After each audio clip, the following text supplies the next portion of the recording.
Кызырлуу кыргыз журтум, эгемен элим. Араңыздар, кадырман кыргыз калкым, кутман күнүңүздөр менен адам таануу маселелеринин миң кырынан бир кырын таанып, адам таануу көрсөтүүсү түз эфирде өз ишин баштайт. Биз бүгүн буга чейинки көрсөтүүлөрүбүздө дайыма алдын ала боло турган нерселерди айтып келсек, адам өзүнө өзү кам көрүүнү айтып келсек, бүгүн биз ошол багытта эле ден соолукка кам көрүүнү. Биринчи жан соолук, ден соолук деп экөөнү шайкеш бири-биринен ажырабагыс бир бүтүнлүктө карап келген элибиздин бүгүн биз боло турган илдеттин алдын алуу жөнүндө сөз кылсак, биз буга чейин ооруп бүткөндөн кийин эмне кылабыз деген суроолорду коюп койчу элек, а бүгүн болсо ошол нерселердин алдын алсак, баягы кыргызда айтат эмеспи, жаман айтпай жакшы жок, же болбосо садаганын соосунда деген кеп бар.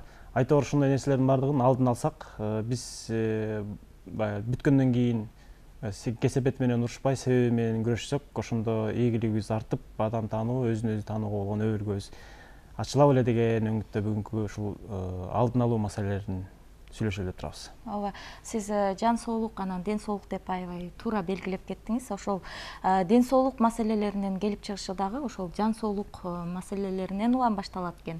Жан соо болсо, жан таза болсо, жан жанып турса, жан өзүнүн милдеттерин толук аткара алса, анан денибиз сак болот экен деген бир багытта кеп кылалы деп турабыз. Анда эмесе, студиябыздын коногу медицина илимдеринин кандидаты, травматолог агабыз Руслан Арзыматов. Куш келипсиз агай. Куш келипсиз агай. Биз негизи илимдин, коомдун баардык тармагындагы өкүлдөрүн чакырып, өздөрүнүн тажрыйбалары менен бөлүшүп, бирөөсүнүкү эм болсо, бирөөгө башканыкы дем болуп дегендей болуп берет деген үмүттө чакырып атабыз. Анан негизи эле ушул илдетти алдын алуу деген биз баягы бул терминге да айланып кетти, көп эле колдонуп атабыз, бирок чын-чынына келгенде бул эмне экенин бир түшүндүрүп берсеңиз да. Азыр мен сиздер жан соолук менен ден соолук деп атпайсыздарбы? Акыркы мезгилдер кыргыз элинде жан дос, анан дене дос деп чыкпадыбы? Анан ушул темада бири-бирин аябай жакшы, мен ыраазы болуп турам ушул теманы көтөргөнүңүздөргө. Мен айтайын дегеним, дененин соолугу таза болуш үчүн ошону башкарып турган жан. Ошону мисалы үчүн мындай айтканда центральный нервный система деп коебуз орус тилинде. Ошонун баарын башкарып турган центральный нервный системабыз, психологиябыз ошону таза болуш керек. Бул жан соолук деген кирип кетет да кыргыз тилиндечи. Анан биздин ой жүгүртүүбүз таза болуш керек, ойлонуубуз таза болуш керек. Алдыга койгон максаттарды мындай алдын ала шашпастан, кыжалаттыкка салбай, нервничтеттирбей, ушундай бир аракет менен кылып жүрүп отуруш керек да. Анткени алдыбызга азыркы учурда көп максаттарды коюп алабыз. Анан ошолорго жетиш керек болуп атпайбы? Анан ошолорго жетиш үчүн ден соолукту кошо ала жүрүш керек да. Мисалы үчүн жаш кезде мындай да, жаш кезде алдыбызга үй салсак, машина алсак, эл алдына момундай кызмат кылсак деп жүрүп отурабыз да. Анан ошол жүрүп отурганда бүт баарын жан менен денени шайкеш алып жүрүп отуруш керек да. Экөө ар дайым мындай бири-бирин толуктап, бири-бирине симметрично, пропорционально жүрүп отуруш керек. Ошондо ден соолук өзүндө калат да. Ошондо ой жүгүртүүнү дагы көбөйтүп, денени азыраак кыймылдатып койсок, например, анда денеге көбүрөөк, дененин күчү азыраак болуп калат дагы, экөөнүн ортосундагы пропорция бузулат дагы, анан оорулар пайда болот да. Мисалы үчүн, эмне үчүн өтүбүздө таш пайда болот, эмне үчүн бөйрөктө таш пайда болот, эмне үчүн жүрөк оорулар пайда болот, эмне үчүн давление көтөрүлүп кетет. Бунун баары жаш кезде көп билинбейт. Бул көбүнчө 40тан өткөндө, 40ка жакындаганда ошондо ушул оорулар чыга баштайт да. Ошол ооруларды болтурбаш үчүн жан менен дене ар дайым пропорционально бирдей иштеш керек да. Ошондо ой жүгүртүүбүз таза болуш керек. Ичкен ашыбыз бүт баары өзүнүн ошол учурдун талабына ашыкча эмес, кем эмес, сапаттуу да болуш керек ичкен ашыбыз. Ойлогон оюбуз таза болуш керек, сүйлөгөн сөзүбүз жакшы сөздөрдү сүйлөшүбүз керек, жакшы нерселерди көрүшүбүз керек. Ушундай жакшы нерселер менен гана аралашып жүрүп отурганда, ошонун аркасы менен ой эле таза болбостон денени дагы иштетип көнүгүүлөрдү жасап ар кандай кружокторго катышып же болбосо таза абага чыгып алып чуркап көнүгүүлөрдү бир сааттан күнүгө жасап туруш керек да. Анткени ал адамдын өзүнүн жашоо профессиясына жараша болуш керек. Мисалы үчүн эгерде адам физически строительствода курулушта иштегендерге көбүнчө эз алуу керек да денесине. А берки отуруп иштеген образдагы профессиядагылар болсо, алар күнүнө болбосо да черезден машыгууларды денесин кыймылдатып, чоюлуп, терминин чыгарып, организмди иштетип туруш керек да, ошондо ден соолук болот. Ошол да. Абдан жакшы айттыңыз. Тишиң барда таш чайна, тишиң жокта аш кайда деген сөз бар да.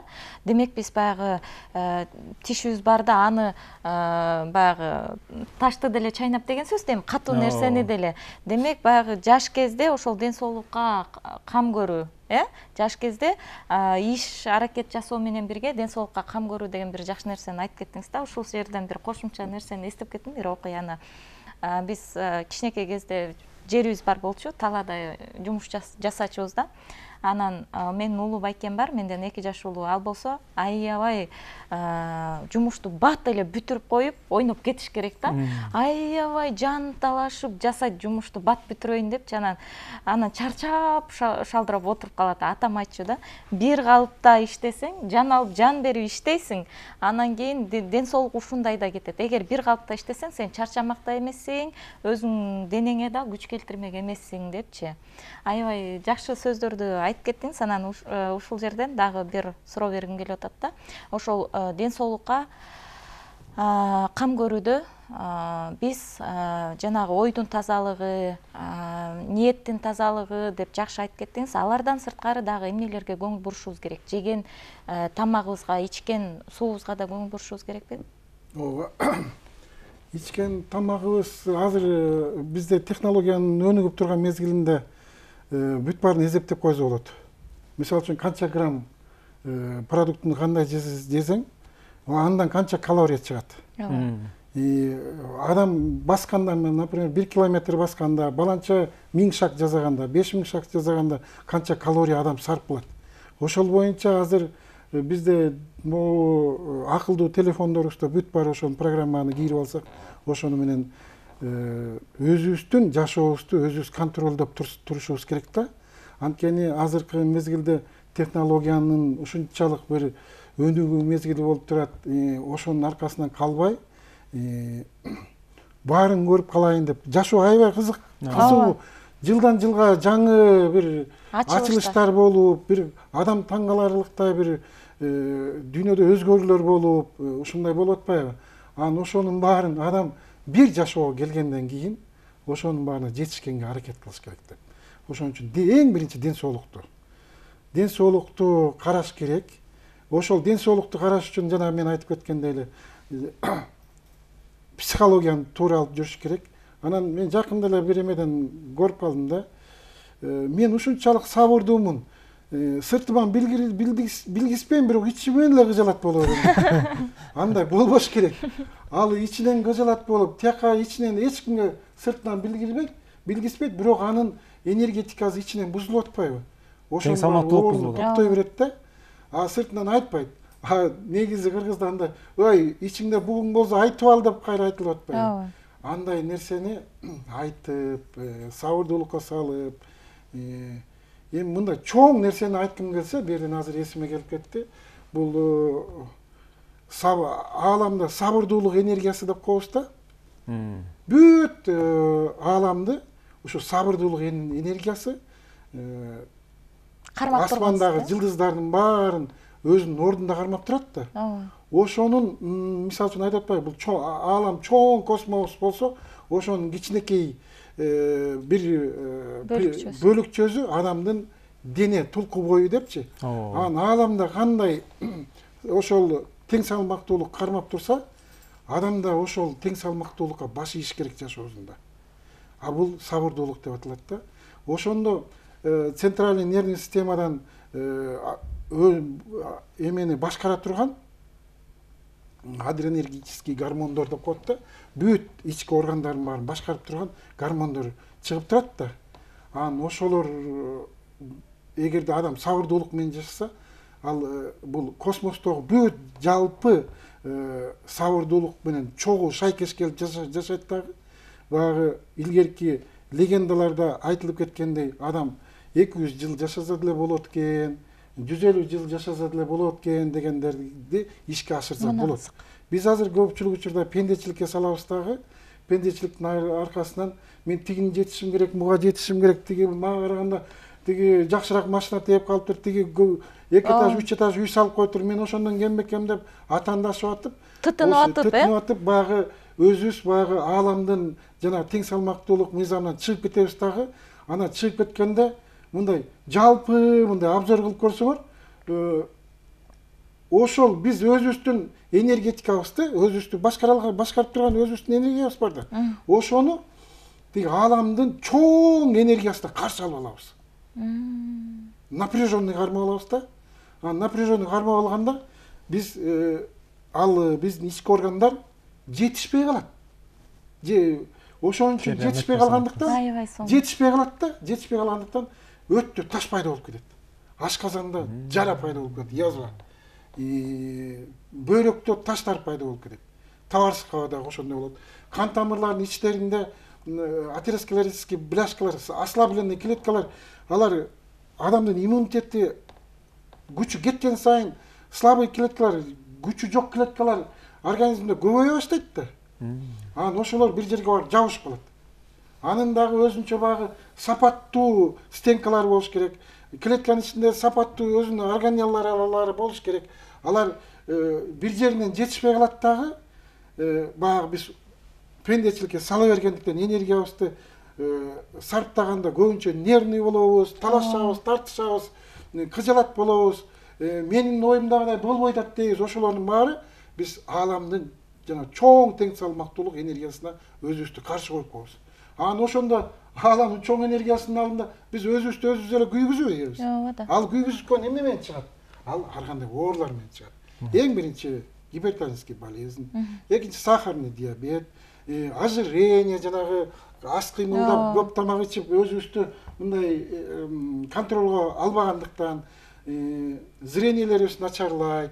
Муун оорулар, организмдеги толук зат алмашуулар жакшы сапаттуу жүрбөгөндүктөн ошолордун баары организмде шлак түрүндө топтолуша баштайт дагы, кан тамырлардын иштери калыңдай баштайт.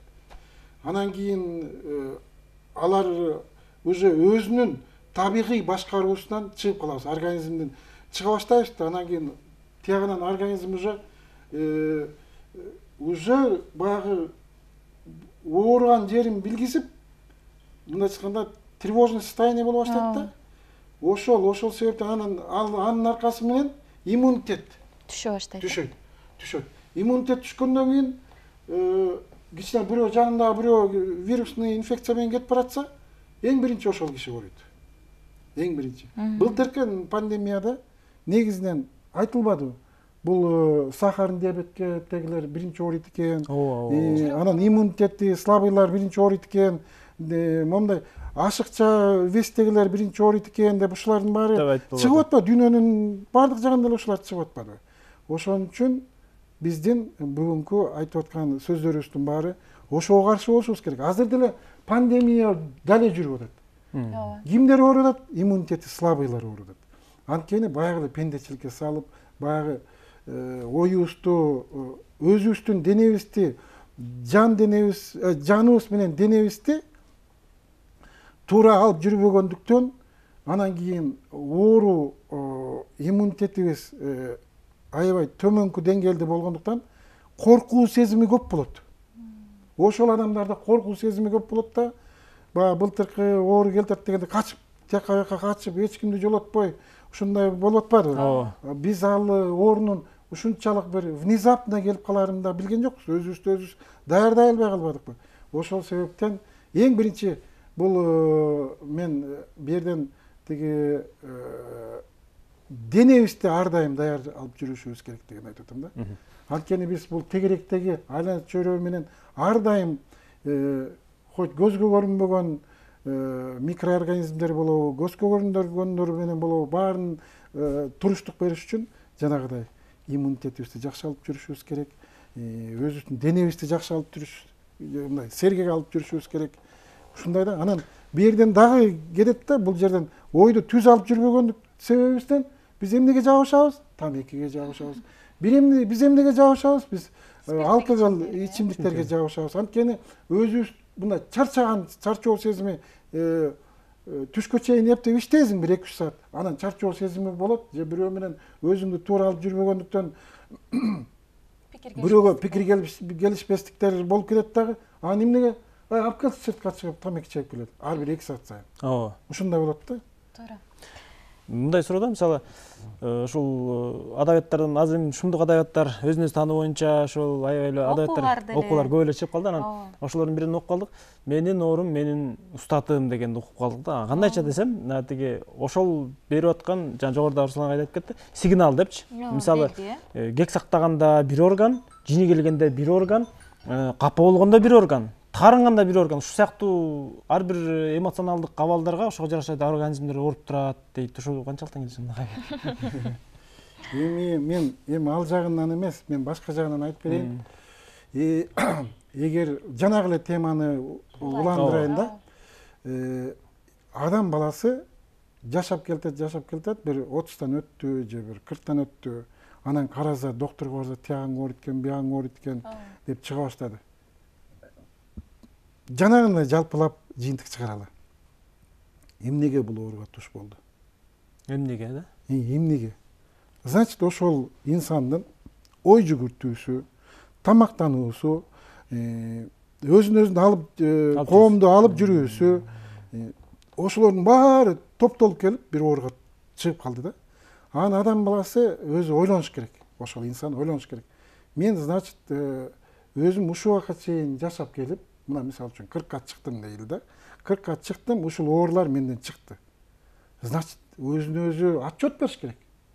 Значит, мен бул жашоодо туура эмес жашап атыптырмын. Ошон үчүн мен денем ошону көтөрө албай атыптыр. Мен, значит, ой жүгүртүүмөн баштап, бүт денемди алып жүрүү, ушулардын баарын которушум керек да, бир аз мүнөзүмдү да которушум керек экен деп ойлонуш керек. Ошол себептен ал өзүнүн мүнөзүн которуш керек, сүйлөгөн сөзүнөн баштап ичкен тамагы, кыймыл аракети, ошону мындай өзүнчө бир тактика кылыш керек да, бул жашоодочу. Бир аз которулуш керек. Ошо өзгөрүш керек. Өзгөрүп, эмне жетишпейт? Өзгөрүш керек. Өзгөрүү керек да. Эмне жетишпейт бизге? Ошол инсанга эмне жетпейт? Ошол инсан ойлонуш керек дагы. Анан ошол жагын акырындап кемчиликтерин жоюп, өзүнүн мындай терс мүнөздөрүнүн баарын кыскартып, мындай жакшы мүнөздүккө өтүп, ушундай кылып туруп, күндө эртең менен сүйүнүшүбүз керек деп айтылып атпайбы?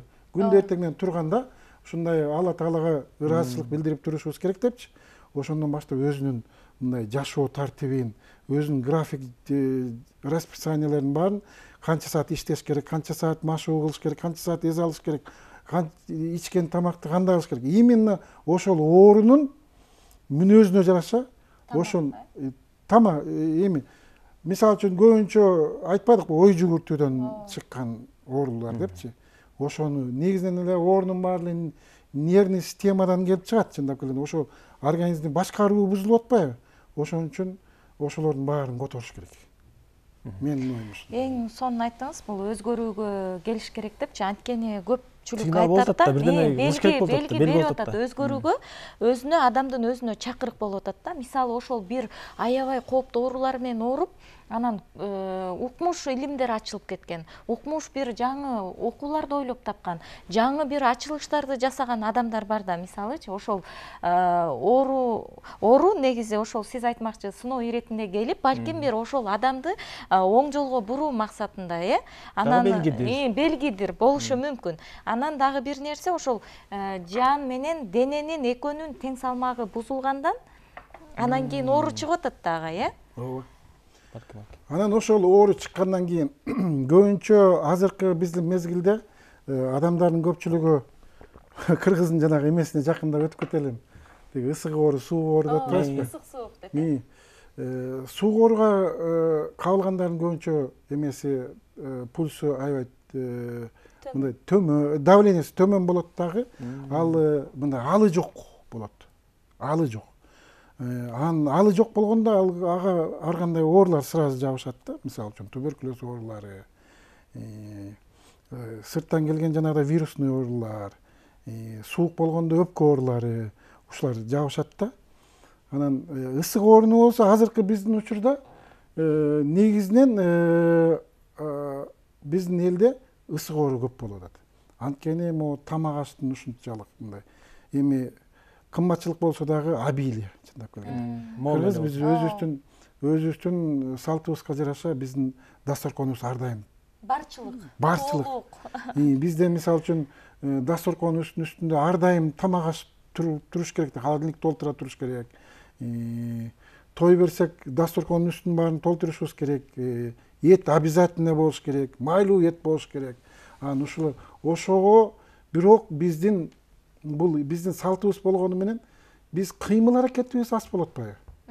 Анткени жанагы темир аттарды, машиналарды деп коелучу. Эшигибиздин алдына чейин келет, кыймыл аз. Баягы жеген тамагыбызды көп болгондуктан ошонун баарын мындай сарптабай калып атабыз дагы. Ал акырындап топтоло берет, ашыкча вес болот да.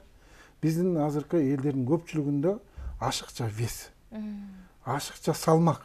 Ашыкча салмактын баары бул илдеттин дозу болот да, бул иммунитет. Ашыкча салмактуу кишинин иммунитети мындай төмөнүрөөк болот.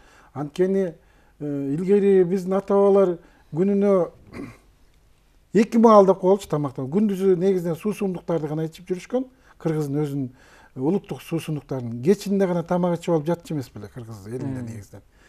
Бизде азыр баягы батыштын маданияты келгенден кийин 3 маал, 4 маал тамак. Анан кийин "Ой, кел, отур, тамак ичип кет" деп ушул себептен биздин ашказаныбыз такыр эле бошобойт. Иче карыныбыз такыр эле бошобойт да. Постоянно эле жумуш үстүндө жүрүп отурат да. Каныбызда болсо, каныбыз суюлбайт. Коюу, азык затка толтура.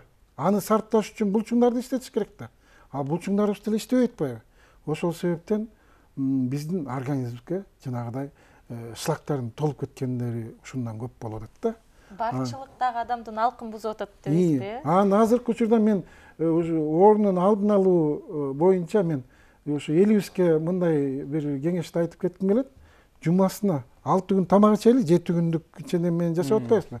6 күн тамак ичели, эми обычный тамак ичкенде деле анан 7-нчи күнү качан жанагы үйдө көбүрөөк үйдө болуп калган күндөрү ошо сууга отурушубуз керек. Суу ичет, эртең менен баштап суу. Эртең менен баштап, мисалы үчүн суббота күнү кечинде кечки тамакты ичпей эле коюш керек дагы. Анан воскресенье күнү кечинде ичиш керек да, жекшемби күнүчү.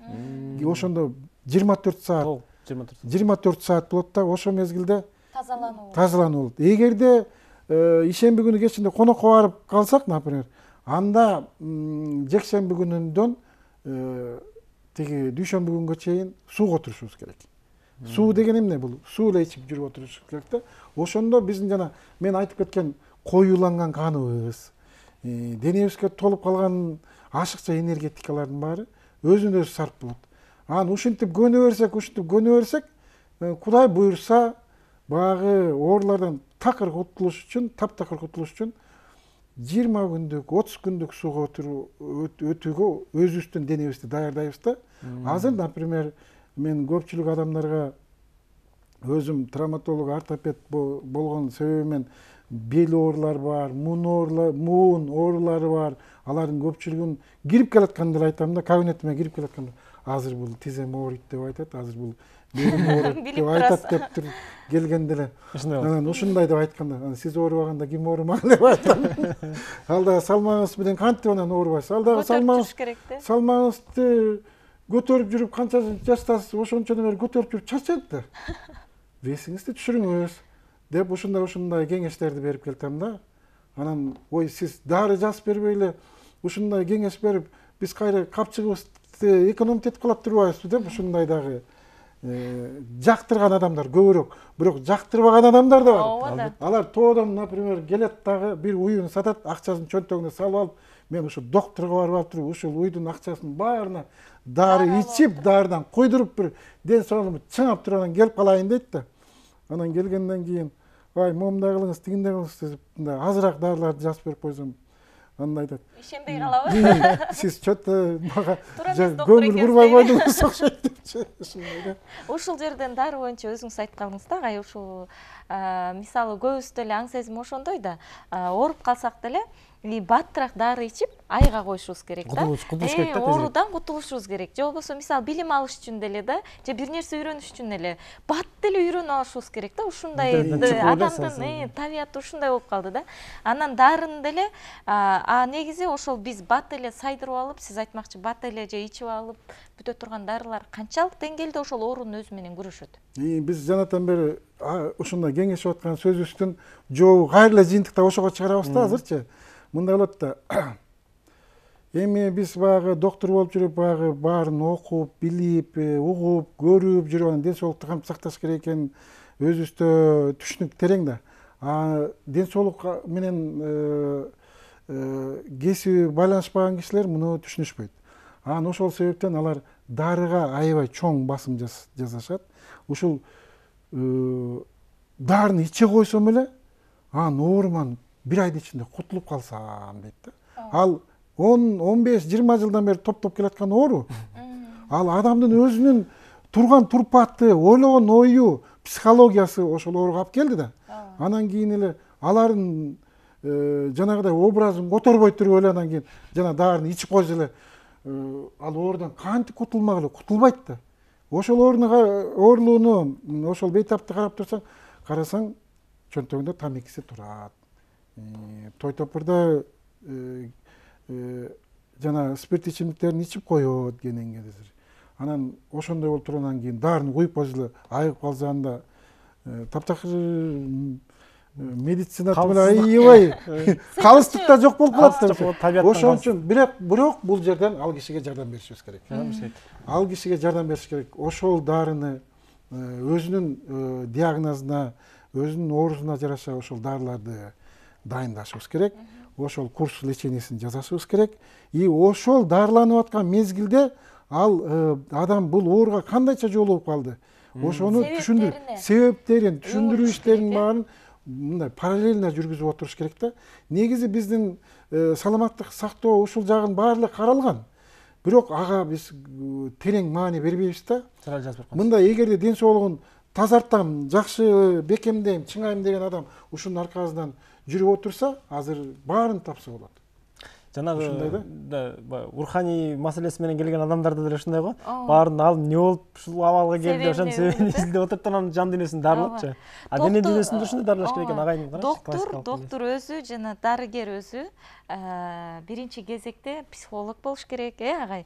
Дарыгер өзү биринчи кезекте керек болсо руханий илимдердин, руханий ачылыштардан маалыматы болуш керек экен да, кайсы бир деңгээлде, агай. Жоопкерчилик. Ар бир адамды мисалы үчүн мен уже мынакей 30 жылдан бери, 30 жылдан ашык болуп калды өзүм тажрыйбам боюнча. Эми бизге келген, жардам сурап келген адамды биз өзүнүн ошол өзүнүн психологиясына карата мамиле кылабыз да. Кээ бири өзүнүн айтканын бербейт, например. Ага сиздики туура деп коюшубуз керек. Акырындап жүрүп отуруш керек да. А то биз башталганда эле жалпы сөз табыша албай калсак, анда кетип калат да. Дары деле пайдасын бербеши мүмкүн. Жалпы сөз табышуу болуш керек да берде. Анан ошол себептен биз докторлордон ар бир инсанга ошо өзүнүн психологиясына жараша мамиле кылыш керек да. Ошондон кийин психологиясына жараша өзүнүн кайсы жагына көбүрөөк өзү орусча айтканда настроиться этет. Кээ бирлер ошо дары менен гана жакшы болом дейт да. Ага мейли, бер башында дары назначить этип отуруш керек, анан кийин акырында ал азайтып жүрүп, анан жана акылына беркилерди кошуш керек, кыймылды көбөйтүш керек, же болбосо ойду түстөш керек деген ушулар менен жүрүп отуруш керек да. Анан ошондо бирок ошол эле психологиялык жардам берип аткан мезгилде, ошол мезгилде берки оорунун илдетин кетире турган, жардам бере турган дарыларды дагы параллелден жүргүзүп отуруш керек. Ошол учурда эле мисалы үчүн эгерде ал адамдын иммунитети ослабленный болсо, жана мен айтпадымбы, тиги көбүнчө тамак аштан дагы организм чарчап калат депчи.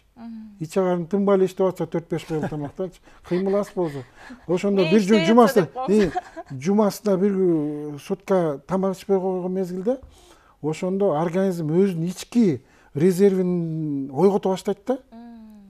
Чогулган корду мындай да, мисалы үчүн адам баласы бир 7-8 саат, 9 саат тамак ичпей, 10 саат тамак ичпей турса, анан ошол мезгил тамак ичкиси келе баштайт да. Ошол периодду өткөрүш керек да. чыдап. Суу ичип коюш керек. Ошон чыдап өткөрүп койсо, анда тиякта уже ички зат алмашуу өзүнчө башка жолуна түшөт да. Ошондо мисалы үчүн боордо топтолуп калган, кан тамырдын ичиндеги жанагы ашыкча топтолуп калган заттар, кан тамыр эмес, жана боордун ичинде өзүнүн майы болот да. Адамдын өзүндө дагы ашыкча вес болуп майлар болот ба? Ошол эме тиги процесс обмена веществ, зат алмашуу башка жолуна түшөт. Ушундай да. Ашказандан күтөт, тамак келбей калды, келбей калды, энергия керек бизге. Дейт дагы анан кийин баягы майды эритүү жолуна түшөт да. Ошону ойготкуча чыдаш керек. Ошондо жана 24 саат тамак ичпей койгон адам ошого көнсө, жумасына бир күндөн тамак ичпей отурса, бир суткадан, бир жылда 54-55 сутка. 54-55 сутка тамак ичпеген болот да. Ошондо организм бир жылдын ичинде жумасына бир эле сутка. И то ошонун жарымысы уйку менен келет да. Анан ошондо бир жылдан кийин адам ошо өзгөрүү болот да ошол адамда. Ошонун акыл эси, ой жүгүртүүсү тереңдей баштайт. Акыл тунат деп коет. Тунат, акыл тунат, жакшы ойлор келе баштайт. Өзүнө өзү мына чыгармачыл көз карашта иштей баштайт да, чыгармачыл.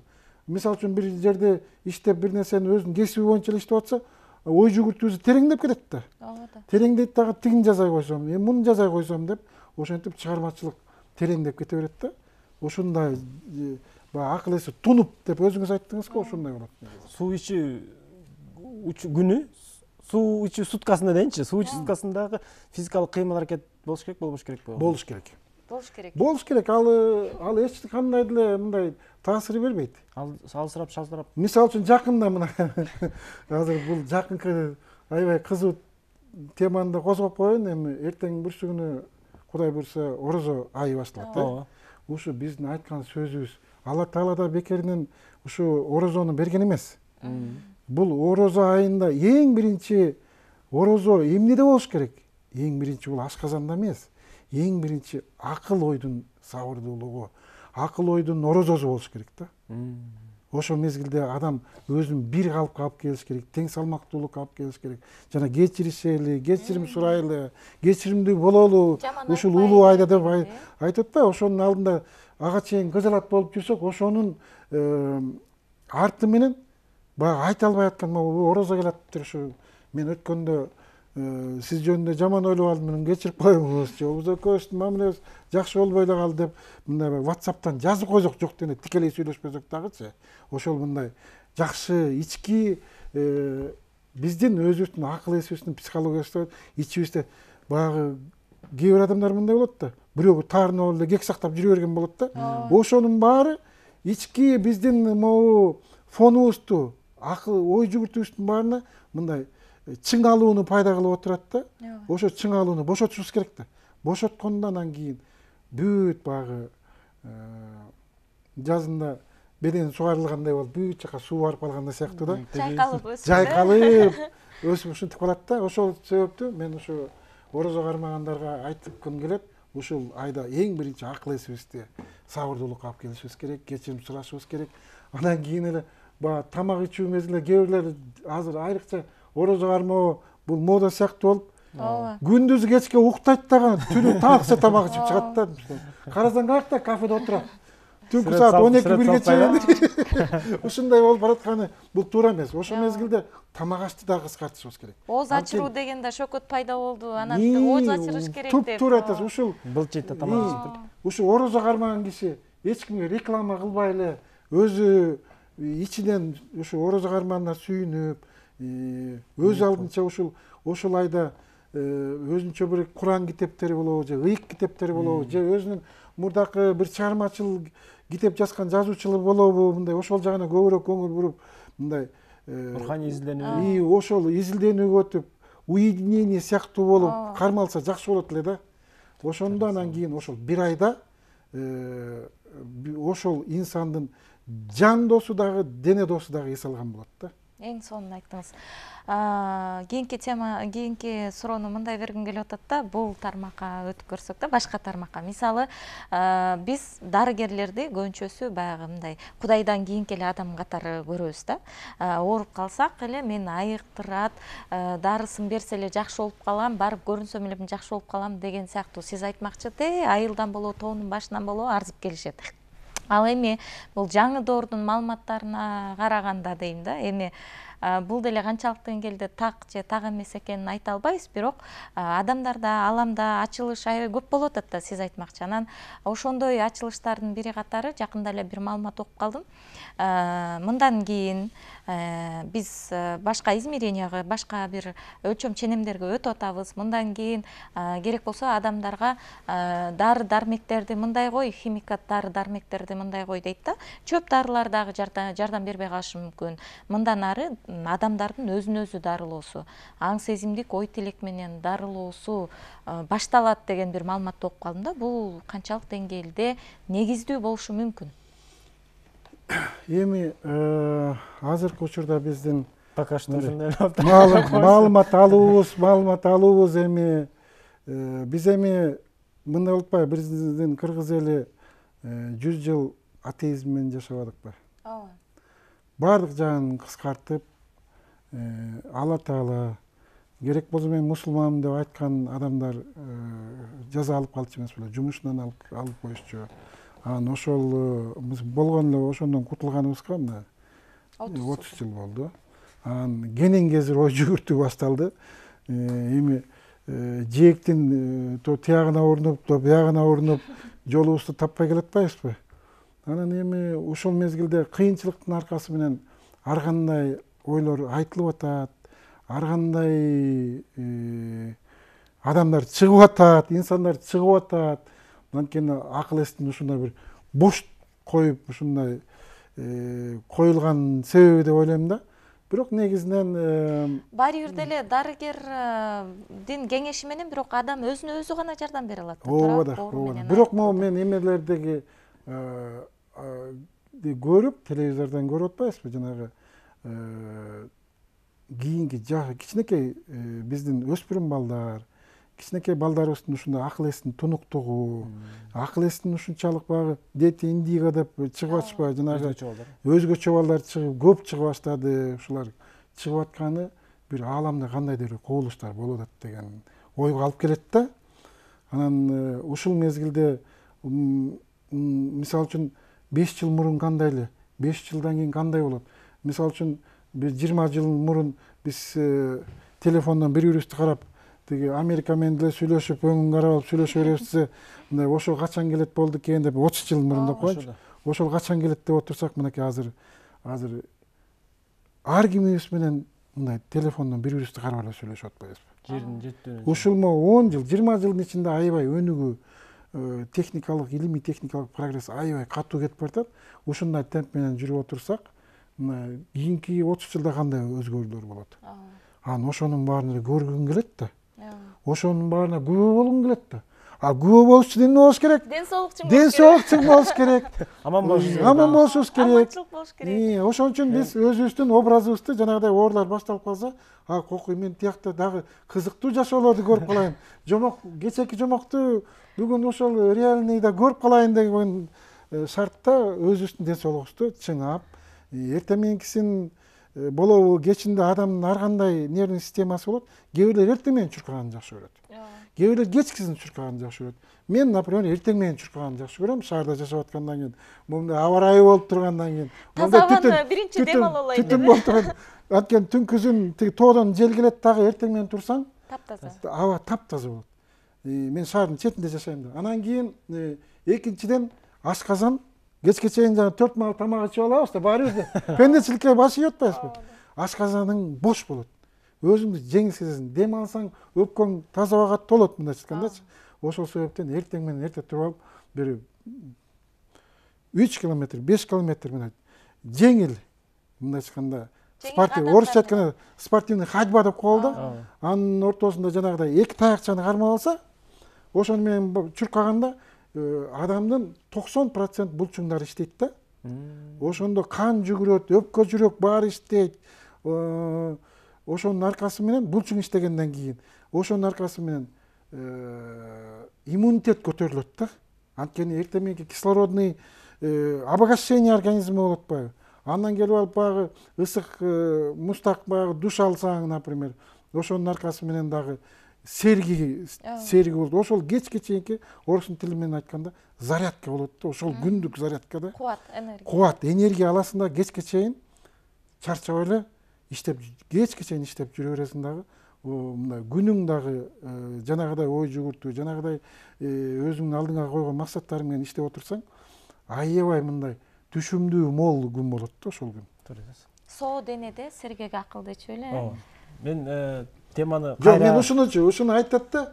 Мурда орус тилинде мынтип айтып эмеспи? Здоровым теле, здоровый дух деп коет го. Мен ушуну кез-кезде кайра айтам да.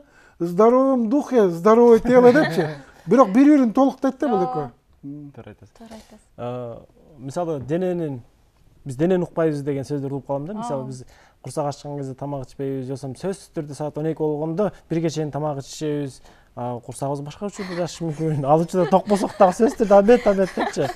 Анан биз денени укпайбыз дагы, дене мисалы кыймыл сурап атса кыймылды бербейбиз, суу сурап атса сууну бербейбиз, башка кылбайбыз да. Ошондой денени уксаң эле жаның да ордуна келет деген баягы чыгыштын ойчулдардын акылын угуп калам да. Калыпка салынган эреже кайсы бир деңгээлде, денени угуу жөнүндө сөз болсо деп атам да, денени. Денени угуу, эгерде адам баласы ар дайым кыймылдап жүргөн болсочу, анда ошол кыймылды дене сурай берет да. Кыймылдап койсо, денеси тиягынан ооруп, биягынан ооруй берет, анан кийин ошо кыймылдап койгондон кийин анан денеси бир жайылып калат го. Бирок кээ бирлер андайга эмес, көбүнчө уйкуга өтүп алышканда жата беришет, кыймылдабай. Анан ошол себептен кыймыл аз болгон себептен оорулар акырындап топтоп сазга тарткандай болуп, оорулардын баары топтоп сазды көздөй акырын тарта берет. Анан бир мезгилде вирусный инфекция келет, же болбосо адам случайно травма алып калышы мүмкүн, же бир жанагыдай бир тегерегинде бир кандайдыр бир кырсыктар каптап калса, ал адам катуу депрессияга түшүп калса, например, катуу кайгырып же бир нерсе болуп кетсе, анан ошол жанагы араң турган терде мындай өзүнчө бир подпольеде турган партизандардай болуп, баягы оорулардын баары иммунитет кичине түшкөндө эле баары баш көтөрүп чыгат. Кеттик басалат. Ошондой болуп калат да. Ошол мындай жалпы адам баласы билиш керек да, ошон үчүн даяр жүрүш керек. Уйкунун орду жагай, уйкунун орду. Ошол эле кезде биз жана жогоруда айтып өттүк. Уйку өзүнүн убагында, ченинде эсеби менен болбосо дагы тең салмактуулук жоголот деген. Абдан жакшы суроо болду. Адам укташ керек. 7-8 саат укташып, эс алыш керек. Ошо эс алган мезгилде эң биринчи эмне өзүнүн күчүнө келет, бул мээ. Мээ эс алат да. Уктап аткан адамдын мээси ушунчалык баягы зат алмашуу, уктап аткан мезгилде мээде зат алмашуу аябай күчтүү жүрөт. Ошондо ал клеткалардын баары бүт өзүнүн энергиясын, клетканын ичиндеги энергетикасы толукталат дагы, эртеси күнкү кечкеге жеткенде болот да. Ошон үчүн укташ керек, жакшы эс алыш керек. Уктаганда мисалы вахтовый жумуш деп коет го, вахта түнү иштеп күндүзү эс алгандар бар. Аларга кандай? Күндүз уктап калса эчтеке болбойбу? Айырмасы жокпу? Түнкү уйку сөзсүз болуш керекпи деген. Же эми азыркы жашоодо керек болуп атпайбы? Үй бүлөнү багыш керек, бала бакыраны багыш керек. Анан ошол себептен ал түнкүзүн иштей турган жумуш болуп калса, иштеш керек, эртеси күнү эс алыш керек. Бирок ошонун нормасы кээ бир учурларда жанагы, мисалы үчүн жанагы ушу эмелерге таң калам да, алыскы биздин транспорт, мисалы үчүн таксисттер деп коелучу, Таласка же болбосо аймактарга чыккандар, аймактарга чыккан таксисттер кээ бир учурда ушунчалык уйкусун баарын жыйыштырып коюп, ушу мен бүгүнкү планым 3 жолу барып келиш керек. Таласка, например, же болбосо тиги Жалал Абадка жок деген 2 жолу барып келишим керек деп план коюп алат да, ушундай уктабагандыктан жолдон жана кырсыктар да болуп кетип аткан. Ушул жаштар көбүнчө жаштар болот атпайбы, ошон үчүн укташ керек. Мындай жанды карчы урбаш керек. Мындай айтканда жана Ташбака эмне үчүн көпкө чейин жашайт, анткени Ташбаканыкын карап отурсаңыз жашоосу аябай узун болот атпайбы? Анан кийин бирок ал кыймыл аракети, ой жүгүртүү издеп калчу. Адамга салыштырмалуу кылып калды. Ананыкы жашоосу узун болот атпайбы? Анткени ал ар дайым мындай бир калыпта жүрүп отурат. Сыртында мындай жанагыдай эмеси ташы ал өзүнчө бир жакшы, өзүн өзү бир коргонуу сезимине, нервин спокойно кармаганга ишеним берип турат. Ишеним берип турат да. Анан ошол сыяктуу адам баласы бир жашоого келгенден кийин ошонун баарын эзептеш керек да. Мен көбүрөөк жашайын, балдарымды ушундай жакшы тарбиялайын. Ушундай өзүм бир жашоого адам баласы бир келгенден кийин ушу өзүмө өзүм ыраазы болуп жашайын деп ушинтип жашаш керек да. Мындайча айтканда аябай терең акылга, акылмандыкка салып жашаш керек. Азыр бүт баардыгын телефондон кандай суроо болбосун ошол чечип алса болот да, телефон, интернеттен окуп. Эң туура нерсени айттыңыз, ошол жашообузду өзүбүз бир мен эмнени каалап атам, же болбосо эмне жасасам мен бактылуу болом деген сыяктуу өзүңдү бир калыпка салып алсаң, анан кийин ден соолугуң дагы, ишиң дагы, үй бүлөң дагы ошого жараша өзүнүн изи менен кете бермек беле. Анан бул жерден эми жүрүп отуруп мен өзүмдүн сүйүктүү темага кайра силер чогуу адам таануу бул негизинен кыргыз өзүнүн улуттук үрп адатына жакын келип атпайбызбы? Ушул жагынан кыргыздардын жанагы койма арек жашоосу. Койма арек деп бир эле сөз менен сабырдуулук, койма арек деп коебуз го. Токтоо. Ошону көпчүлүк башка адамдар ойлойт да, бул көп нерсени түшүнбөйт болуш керек депчи. Анан ошол адам менен мындай өзү токтоо адам менен сүйлөшүп отурсаң, акылдын тереңдигине ошончолук ынанасың, ошончолук ыраазы болосуң ошол адамга. И ошол адамдай болуп жашасам деген ой келет да, действительностьте. Анан ошол себептен ушундай токтоо болуш керек, ар нерсени мындай токтоолук менен чечиш керек. Өзүнүн жашоосун мындай кыйынчылыктарга буруп албаш керек деген ушу кыргыздын үрп адаты ушул жагына көбүрөөк жакындашып кетет да. Жалпы кыргыздын өзүнүн мүнөзүн карап отурсак, ушундай тоолуктарда ушул мүнөз калган да көбүнчө.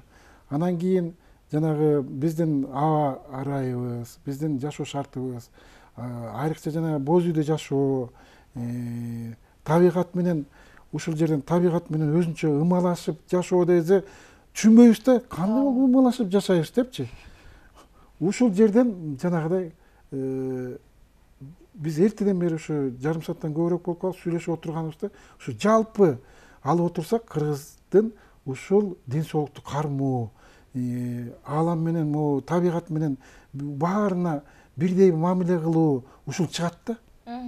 Жандын соолугу дагы, дендин соолугу дагы. Ушул жерден биздин үрп адатыбызды жакшылап түшүнүп түшүнбөй аткара берсек, ошол чыгат да биздин эртеден бери айтып аткан. Жанагы ийиндери ооругандарга, омурткасы ооругандарга жана жаргылчак тартыш керек, анан сок билек менен жанчыш керек деген сыяктуу. Апам айтат атпайбы, Воронцовко барбайбы? Эс алуугачы. Барсам дейт, жанагы бир көнүгүүн жасап атат дейт, врач мынтип көрсөт жана таякты жерге мындай. Мен жанагы элестеттим де, жана бадырак кылып буудай курчу эле го. Ошону элестеттим, ошол жана арка жасап алып, дал ошол аркасында кичине маселелер бар экен да. Ошол кадимкидей эмеге келип атпайбы депчи, иретке келип атпайбы депчи. Ошентип айтат атпайбы? Көрсө ошондой нерселерди кылып жүрүш керек экен депчи. Ошол Руслан агайдын сөзүнө кошумча сөз болду да. Анан оору жашарды деген сөздү угуп атабыз да. Эми көрүп атабыз дагы да. Жаш азыр мисалы илгери жүрөк менен бир 50дөн ашкан кишилер ооруса, жүрөк оорулары же болбосо дагы башка оор оорулар, азыр жаштар деле ооруйт дегендейчи. Демек мунун баары деле баягы мурун жаштын жаштай болгону жакшы, баланын баладай болгону жакшы деген сөз бар эле го.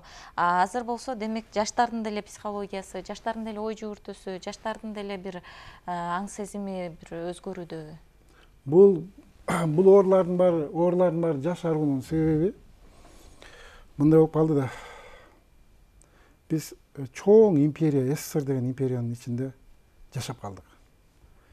Ал жашоодо баардыгы ден соолук бекер, билим алуу бекер, ишиң менен ар дайым ушундай камсыз болуп турасың ишиң менен.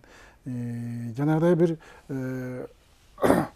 маяны алып турасың, айына бир минимум деп коелучу, жашоого жете турган минимумдагы маянан алып турасың. Анан ошондон кийин эле анын баары токтоп эле, анын баары бузулуп эле биз рынок, базар экономикасына өтүп кеттик. Мында карап турсак, бирөөлөр эле байып эле кетип атат. Бирөөлөр болсо таптакыр үйүндө наны жок калды, эчтекеси жок калды. Аракет кылайын десең, бизде завод, фабрикалардын баары иштебей калды. Бүт баарын нөлдөн башташ керек болуп калды. Анан ошол мезгилде өзүнчө бир старт коюлуп калбады. Старт коюлду дагы ал жерден ууру кески мындай куулук менен оокат кылгандардын оокаты тез аранын ичинде көтөрүлө баштады. Баягы эмгектенип ушундай оокат кылам дегендер артта калып калды. Анан ошолордун себептеринин баары үй бүлөнүн кыжылаттык сезимдеринен башталды. Үйдө, мисалы үчүн үйдөгү эне балдарын багайын десе каражат жетишпейт. Атасы барып иштеп келейин десе жумуш жок. Анан ошол ойдо, ошол тигинин оокаты оңолуп кетти. Мунун оокаты калып, биз ушинтип калып калабызбы? Анан бизди Союз мезгилинде аябай окутуп койгон. Кул ээлөөчүлүк, анан кулчулук деген. Ошондой ойго түшүп, биздин балдар эмне кул болуп калабы? Кандай болот? Балки мен ушундай жоопкерчилик мезгилде өзүм туура эмес алып жүрөм, аракет кылышым керек деп, анан үйдө ушундай бир тең салмактуулук, үйдүн тең салмактуулугу бузулган 30 жылда жашадык да. Анан ошол себептен биздин оюбуз бузулуп атса, биздин уругубуз да бузулат да бу жерде. Анан ошол себептен абдан дени эмеси мындай кийинки балдардын төрөлүүсү дагы ошого жараша ар кандай ооруларга чалдыгып төрөлүп аткандар азыр көрүп атасыздар. Кичинекей балабызды баланча жака барып операция кылдырат элек, ага $100 000 керек экен, бияка баланча $1000 керек экен, эл журт жардам бере кой, тигинте кой, минте. Ушунун баарына жүрүп өлүп отуруп эле биздин коомубуздун, жалпы кыргыз эли деген коомдун жашоосунун бир мындай эмесине келип калды да.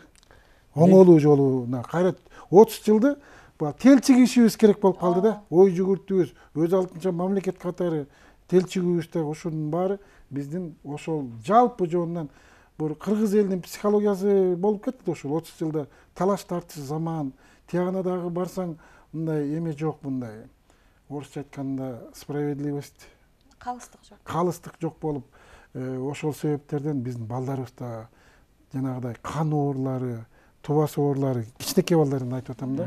Ар кандай тубас оорулар пайда болуп төрөлүп атат. Ушулардын баары бүт коомдун тең салмактуулугунун жоктугунан болуп калат. Ошол себептен биз действительности коомубузду, элдерибиздин баары бир ынтымакка келишибиз керек. Ар бир жанагыдай мына шайлоонун алдында турабыз. Ошол шайлоонун ичинде дагы мындай колунан келген адамдарды, бул бүт биздин коомдун ден соолугу түзүлөт да. Ар бир адамдан жүрүп, ой жүгүртүүбүздөн жүрүп отуруп, коомдун ден соолугу чыгып атпайбы? Ошол себептен бул жагындагы калыстык менен бүт баары ушундай кыргыз эли ушунчалык демократияны жакшы көргөн эл экенбиз, биздин генибизге бүт баары жазылып калган экен. Ошол себептен жанагы болуп аткан нерселердин баары жүрүп отуруп эле акырында келип эле ушул ден соолукка келип такалат да. Ошон үчүн сиздин айтып аткан сөзүңүз да туура. Жанагыдай болуп аткан себебинен балдарда энергетика күчтүү болот да. Анан кийин баягы калыстыктын жоктугунан жанагыдай алар дагы мындай бир нерсени жүрөгү менен аябай терең кабыл ала алат. Анан ошол пока өзүнүн акыл эси толук өөрчүп жетилгиче ал ошо кыжылаттык менен чоңоет да. Анан ошол себептен оорулардын жашарып кеткен себеби ошондо. Мындай баягы корутундулаган ойда биз мисалы ушунча жылдын бардыгын өзүнүн тажрыйба жашоолордун бардыгы өзүбүзгө тажрыйба да болду, сабак да болду, жүк да болду, башка баары да болуп келатат да, ошон нерсечи. Анан эми кыргыз элинин дейбизби, жеке эле адамзаттын табияты өзү, ааламы өзү өзгөрүп атат азырчы. Ошого жараша адамзаттын аң сезими дагы, жигердүүлүгү дагы, ден соолугу дагы өзгөрүп атат да. Демек анын ичинде кыргыз эли дагы бар дегендейчи. Эми болбой эле жашоо шартыбыз, аң сезимибиз өзгөрүшүбүз керек да. Бул идеологиялык жактан болобу, кандай бир деңгээлде ден соолуктун идеологиясы болобу, ушу жан соолуктун идеологиясы болобу, айтор биздин жашоо шартыбызды могу турган жерден моң жакка буруш керек болуп атат да. Материалдык дагы, аң сезимдик дагы өзгөрүү болуш керек. Өзгөрүү болуш керек болуп атат да. Анан ошол өзгөрүүнү ар кимибиз ар жактан издеп атабыз. Динден издеп атабыз, илимден издеп атабыз, башка жактан издеп атабыз, экономикадан издеп атабыз, ушул курсактан издеп атабыз, баштан издеп атабыз. Айтор ошол нерсенин баардыгын баягы чулуу дөңүнөн жалпы баягы бир бүтүн деп атпайсызбы? Ошондой бир бүтүн караган кезде биздин жолубуздун бир багытын мындай бир корутундулап бир айтып берсеңиз дагы. Бул жагынан айтканда адам жана айтып кеттик, адам бир жолу келип атпайбы жашоого. Тең салмактуулук болуш үчүн руханий менен материалдык адамдын аракети эки жагы бирдей жүрүп отуруш керек. Тең салмактуулук руханий менен материальный нерсени эки жакты бирдей алып жүрүп отурган адам ден соолугу да жакшы болот. Бул руханийликке эмнелер кирет? Руханийликке баягы кыргыздын каада салтын, жана үрп адаттарын, ата бабалардын тарыхтары кандай жашап келсе, адам өзүн кандай алып жүрүш керек деген ушулардын баарын чогуу алып жүрүш керек да. Мисалы үчүн бир эле материальныйды ойлоп туруп алып эле анан бирөөгө жардам бербей коюу, например. Ошол жагын албай эле жок мен өзүмчүлдүккө салып кетсек, өзүм эле болсом өзүм эле болсом болду дегенде анда бул жактан ички канааттануу сезими баардык жагынан төп келишпегенде ал кишиники дагы оорлар пайда болот да. Анткени бирөө бир нерсе эметсе ошол өзүнүн материальный нерсесин коргоп отуруп эле, ичинен да коркуп отуруп эле, тигинин эмне болот, мунун эмне болот деп отуруп эле адам баласынын ден соолук жагы дээринен дагы кетип калат. А жанагы руханий жагын эле жүрүп алган кишилер көрүп атасыңар, ой, тиягына барса эле кыйынчылык, бияққа барса эле кыйынчылык, анан мен атты жок деген бир материалдык нерсе болсо деп отуруп, ал жада калса үй жок адамдар толтурда руханийдин аркасынан жүрүп отуруп, мисалы үчүн ал тегерегинде туугандары бар да, балдары бар. Сен отурсаң келип алып, балаң келип айтат, ата, сиздин ой жүгүртүүңүз философиянын эмне кереги бар? Биз ачык отурабыз. Же болбосо мага тигини сатып берсең, муну сатып берсең деген үй бүлөлүк муктаждыктар. Муктаждыктар. Ошол себептен эки жакты бирдей алып отуруш керек. Адам баласы эмгекчил болуш керек, кыймыл аракетте болуш керек, ою таза болуш керек. Ошону менен баары менен жүрүп отурганда, ошондо адам баласынын жашоосу дагы өзү каалагандай болуп чечилет.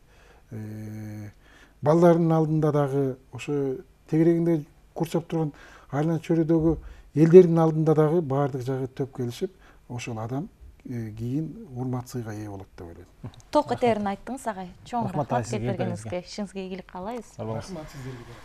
Кадырман телекөрүүчүлөр, биз жогоруда ушул теманы даярдатканда ойлодук элек, илдетти алдын алуу дегенде сөзсүз түрдө жеке адам эмес, бул коомдун дагы маселесине түзмө-түз тиешеси бар деп. Анткени ириде өзүбүз ошол боло турган кырсык дейбизби, илдет дейбизби, кандай гана эме болбосун, терс көрүнүштөр, ошонун алдын алуу менен биз коомду, өзүбүздү, жан дүйнөбүздү, дене дүйнөбүздү оңдой алабыз деген чакырык менен көрсөтүүбүздү корутундулайлы деп турабыз. Аман болуңуздар.